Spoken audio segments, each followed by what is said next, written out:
This is sixth multiple choice question of chapter 5 of the book of Halliday, Resnick and Green, and its statement is a bird of weight W is resting at the center of a stretched wire of negligible mass. Each half of the wire makes a small angle with the horizontal. What can be concluded about the tension T in the wire? और नीचे हमारे पास कुछ option दिए हुए हैं। तो actually इस multiple choice question को हम न्यूमेरिकली सॉल्व कर सकते हैं और मैंने इसको सॉल्व किया है। ये हमारे पास इसकी डायग्राम है और इसमें अगर आप देखें तो ये येलो हमारे पास ओरिजिनल वायर थी और मैंने फिर इसको ये दिखाया कि अगर इसके ऊपर बर्ड बैठ जाता है, परिंदा बैठ जाता है और ये थोड़ा सा एंगल बना लेती है हॉरिजॉन्टल एक्सिस के साथ, अगर वो एंगल अल्फ़ा है तो अब इस येलो वायर की जो नई लोकेशन होगी ये वो आप इस वाइट वायर से या वाइट लाइन से दिखा सकते हैं। तो उसके बाद हम टेंशन को कंपोनेंट्स में रिजॉल्व कर सकते हैं। ये जो राइट वाला हाफ पार्ट है इसमें मौजूद टेंशन को आप T1 कह लें, लेफ़्ट वाले को आप T2 कह लें और फिर आप T1 और T2 को उसके कंपोनेंट्स में रिजॉल्व कर सकते हैं। और उसके बाद आप एक्स कंपोनेंट और वाई कंपोनेंट की इक्वेशंस लिख सकते हैं। अगर आप एक्स कंपोनेंट के अलॉन्ग इक्वेशंस लिखें तो हम देख सकते हैं कि राइट की तरफ T1x है, लेफ़्ट की तरफ T2x है। तो ये सिंपली हमारे पास ये कंडीशन देते हैं कि T1x T2x के बराबर है और कोई मोशन नहीं है क्योंकि सिस्टम इक्विलिब्रियम में है।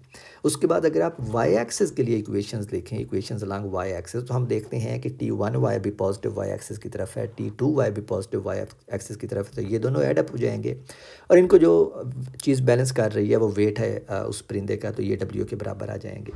और चूँकि ये एंगल जो है ये सेम बनाते हैं इसलिए हमारे पास T1 और T2 जो टेंशन्स हैं वो सेम होनी चाहिए, यानी T1y और T2y भी सेम होनी चाहिए। और T1y जो है वो T sin अल्फ़ा के बराबर होगा। मैंने एंगल को अल्फ़ा डिफ़ाइन किया है तो T2y भी इसी के बराबर होगा, तो ये 2 टाइम्स T अल्फ़ा बन जाएगा और यहाँ से हमारे पास T की ये फॉर्म आती है। तो अब अगर हम देखें तो यहाँ पे टेंशन जो है वो दो फैक्टर्स पे डिपेंड कर रही है, एक ऑब्जेक्ट का वेट और दूसरा इस साइन ऑफ एंगल अल्फ़ा के ऊपर। ये दोनों चीज़ें हमें नहीं दी हुई, एक जनरल सी स्टेटमेंट दी हुई है कि जो परिंदा है उसका वेट W है, सही है, और ये कहा गया है कि जो एंगल है वो कोई स्मॉल नॉन ज़ीरो एंगल है। तो इसका मतलब है कि हम इन दो क्वांटिटीज़ की न्यूमेरिकल वैल्यू के बिना कोई प्रीसाइज आंसर इसका नहीं बता सकते, क्योंकि एंगल जो है हमें पता है साइन अल्फ़ा की वैल्यू जो होगी वो 0 और 1 के दरमियान वेरी करेगी डिपेंडिंग ऑन द एंगल। ये 1 होगी जब अल्फ़ा 90 होगा, लेकिन 90 नहीं है, लेकिन 0 भी नहीं है, तो इसकी वैल्यू 0 और 1 के दरमियान होगी। और W की वैल्यू के ऊपर डिपेंड करते हुए हमारे पास जो टेंशन है वो किसी भी रेंज में लाई कर सकती है। तो इसका मतलब है कि ये जो हमारे पास 3 ऑप्शन दिए हुए हैं ना, ये वाला और ये वाला, इनके बारे में हम श्योर नहीं हो सकते कि कौन सा सही है, क्योंकि हमारे पास W की न्यूमेरिकल वैल्यू नहीं दी हुई।